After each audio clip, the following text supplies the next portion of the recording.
누구에게나 한 가지 이상의 치명적인 약점이 있게 마련입니다. 그런데 바로 그것 때문에 하나님 은혜에 이르지 못하거나 쓰임을 받지 못한다면 얼마나 슬픈 일이겠습니까? 그 약점을 다른 말로 성경에는 쓴뿌리라고 하고 있습니다.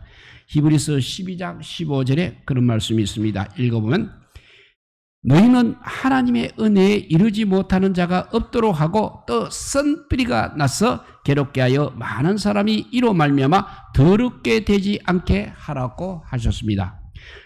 이것을 세상에서는 영린이라고 그렇게 말합니다. 영린은 용의 급소를 가리키는 낱말입니다.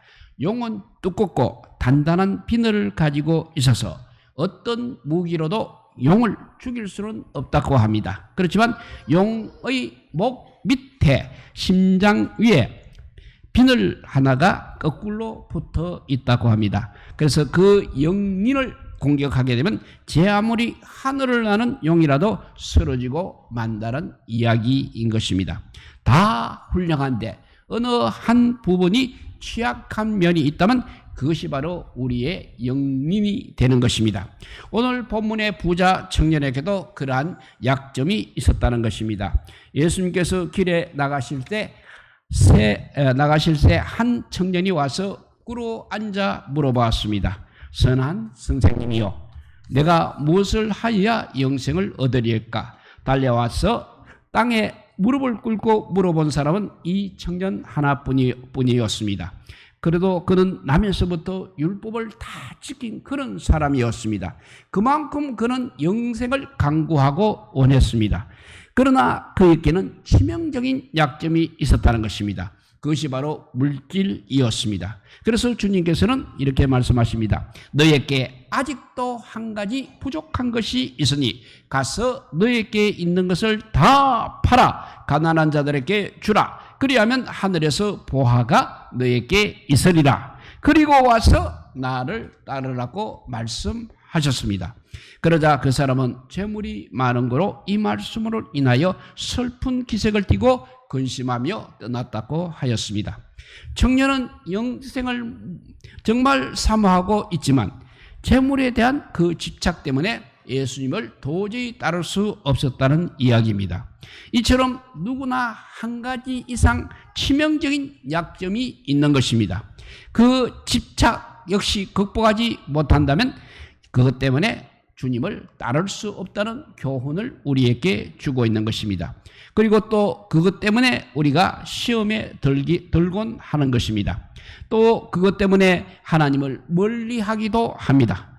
또 이 문제의 마음을 하나님께 드리지 못하고 있습니다. 천국길을 맞는 집착 우리 모두 버리시기를 바랍니다. 이런 예화가 있습니다. 돈 많아는 중국 사람이 이제 물에 빠졌습니다. 지나간 사람들이 물었습니다. 100만 원만 주면 내가 건져주겠다. 그러자 허우적거리는 사람은 너무 비싸다. 50만 원만 하자 하니까 아니 너는 그렇게 돈이 많고 죽어가는데 100만 원이 무엇이 그렇게 비싸냐 하니까 그럼 넌 딱 한 번 잡아당겨 주면 되는데 꼭 100만 원을 받아야 하겠냐. 그렇게 옥신각신 흥정을 하다가 물에 빠진 사람은 결국 죽고 말았습니다. 물에 빠진 사람이 이렇게 말했습니다. 그러면 그만두라. 야. 그리고 빠져 죽었다는 것입니다. 돈 100만 원이 아까워 그만두라고 하면서 죽어갔던 것입니다. 비록 이야기이기는 합니다만 이처럼 죽어도 못 놓는 각자의 이런 영린이 있다는 것입니다. 삼손은 힘도 좋고 믿음도 가문도 애국심도 좋았습니다만 이성에는 약했습니다. 음란 때문에 눈이 빠지고 죽기까지 연자 맷돌을 돌려야 했던 것입니다. 또 어떤 사람은 다 좋은데 게으름이 문제입니다. 어떤 사람은 다 좋은데 기도하지 않고 있습니다. 어떤 사람은 다 좋은데 혈기가 문제입니다. 어떤 사람은 또한 술이 문제인 사람도 있고 자기 사랑, 자존심이 문제인 사람도 있습니다. 그래서 디모데후서 3장 1절에서 5절은 이렇게 말씀합니다. 너는 이것을 알라. 말세에 고통하는 때가 이르러 사람들이 자기를 사랑하며 돈을 사랑하며 자랑하며 교만하며 비방하며 부모를 거역하며 감사하지 아니하며 거룩하지 아니하며 무정하며 원통함을 풀지 아니하며 모함하여 절제하지 못하며 사나우며 선한 것을 좋아하지 아니하며 배신하며 조급하며 자만하며 쾌락을 사랑하기를 하나님 사랑하는 것보다 더하며 경건의 모양은 있으나 경건의 능력은 부인하니 이 같은 자들은 너희께서 돌아서라고 했습니다. 이렇게 어떤 사람은 환경이 문제가 됩니다. 마음은 있지만 몸에 자유가 없는 사람이 있습니다. 남의 수와 있는 사람이 그런 사람입니다. 초대교회 성도 중에도 역시 노예가 있었습니다. 몸까지도 주인의 손에 달려있는 몸입니다. 예수님 앞에 나올 자유가 없는 것입니다. 혹은 잘못된 전통 때문에 감옥 아닌 감옥살이를 하고 있습니다. 이 모든 부족한 것 때문에 영원한 생명을 잃어버릴 수가 있는 것입니다. 그러면 그렇게 어떻게 해야 할지를 말씀드리고자 합니다. 첫째, 그럴 때는 항상 복음에 서시기 바랍니다. 오늘 23절에서 27절이 그것을 말씀하고 있습니다. 다시 한번 읽어보면 예수께서 둘러보시고 제자들에게 이르시되 재물이 있는 자는 하나님의 나라에 들어가기가 심히 어렵도다 하시니 제자들이 그 말씀에 놀라는지라. 예수께서 다시 대답하여 이르되 얘들아, 하나님 나라에 들어가기가 얼마나 어려운지 낙타가 바늘기로 나가는 것이 부자가 하나님 나라에 들어가는 것보다 쉬우리라 하시니 제자들이 매우 놀라 서로 말하되 그런즉 누가 구원을 얻을 수 있는가 하니 예수께서 그들을 보시며 이르시되 사람으로는 할 수 없으되 하나님으로는 그렇지 아니하니 하나님으로서는 다 하실 수 있느니라. 이렇게 말씀하셨습니다. 하나님께서 다 하실 수 있다는 말씀은 하나님의 섭리와 하나님의 감동을 시사하고 있는 것입니다. 또한 하나님께서 예수님 안에서 이루어 주실 것을 시사하고 있는 것입니다. 우리 하나님의 방법은 항상 예수 그리스도이십니다. 마태복음 8장 17절 말씀입니다. 이는 선지자 이사야를 통하여 하신 말씀에 우리의 연약한 것을 친히 담당하시고 병을 짊어지셨도다 함을 이루려 하심이더라고 하셨습니다. 갈라디아서 5장 4절에도 보면 그리스도 예수의 사람들은 육체와 함께 그 정욕과 탐심을 십자가에 못 박았느니라고 하였습니다. 그러므로 우리는 낙심하지 마시고 아버지께서 예수님 안에서 나를 위해서 이루어주신 그 구원을 바라보시기 바랍니다. 예수님께서 쉬운 죄만 담당한 것이 아닙니다. 예수님은 내 안에 치명적인 이런 약점까지도 항상 담당하고 계십니다. 그래서 사람으로서는 할 수 없어 하나님이 하셨다고 했습니다. 하나님께는 이미 해결된 문제인 것입니다. 그러니까 이 믿음에 우리 모두 서시기 바랍니다. 하나님의 관점으로 항상 받아들이시기를 바랍니다. 이렇게 내 치명적인 약점 때문에 우리가 먼저 복음에 서야 한다고 말씀했습니다. 두 번째는 기도하시기 바랍니다. 또 하나님께서 다 하실 수 있다는 이 말씀은 바로 쉽게 말하면 기도하라는 그런 말씀이기도 한 것입니다. 그러므로 그 문제를 가지고 항상 우리는 하나님 앞에 부르짖어 기도하시기 바랍니다. 하나님의 사람 모세에게는 부족한 것이 하나 있었습니다. 그의 입술이 둔한 것이었습니다. 지식은 많았지만 표현이 항상 부족했습니다. 그래서 나는 입술이 둔한 사람입니다 라고 말을 했습니다. 그랬더니 하나님께서 말 잘하는 아론을 꼭 그의 옆에 있도록 붙여주셨습니다. 아론은 모세가 죽기 6개월 전까지 함께 살면서 모세를 보필해 주었습니다. 한나 역시 그랬습니다.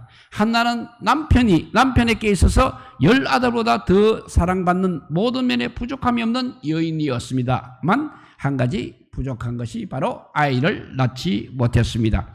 그래서 첩이 한나를 멸시하고 있습니다. 너무나 고통스러운 한나는 하나님께 부르짖기 시작하였습니다. 이렇게 한나는 20년 동안 깊은 기도의 훈련을 받았습니다. 그래서 난 나이가 하나님의 큰 선지자 사무엘입니다. 이처럼 기도할 때 우리들도 위대한 하나님의 사람이 되는 것입니다. 이렇게 부족한 것 때문에 어려움이 있을 때마다 우리는 복음에 서시기 바라고, 두 번째 기도하시기 바랍니다. 세 번째는 이제 가장 중요한 버리는 데 집중하시기 바랍니다. 28절에서 31절을 다시 읽어봅니다. 베드로가 여자와 이르되 보소서 우리가 모든 것을 버리고 주를 따라나이다. 예수께서 이르시되 내가 진실로 너희에게 이르노니 나와 복음을 위하여 집이나 형제나 자매나 어머니나 아버지나 자식이나 전토를 벌인 자는 현세에 있어 집과 형제와 자매와 어머니와 자식과 전토를 100배나 받되 박해를 겸하여 받고 내세에 영생을 받지 못할 자가 없느니라. 그러나 먼저 된 자로서 나중되고 나중된 자로서 먼저 될 자가 많으니라고 했습니다. 문제는 그러나 마지막 말입니다. 그러나 먼저 된 자로서 나중되고 나중된 자로서 먼저 될 자가 많으니라고 하신 말씀이 문제입니다. 이런 뒤바뀜 현상이 왜 오는 것이냐 하는 것입니다. 베드로의 말처럼 모든 것을 버리고 주를 따르느냐의 차이가 되겠습니다. 은혜를 가로막는 것이 있다면 그것까지도 버리고 우리는 주님을 따라야 하는 것입니다.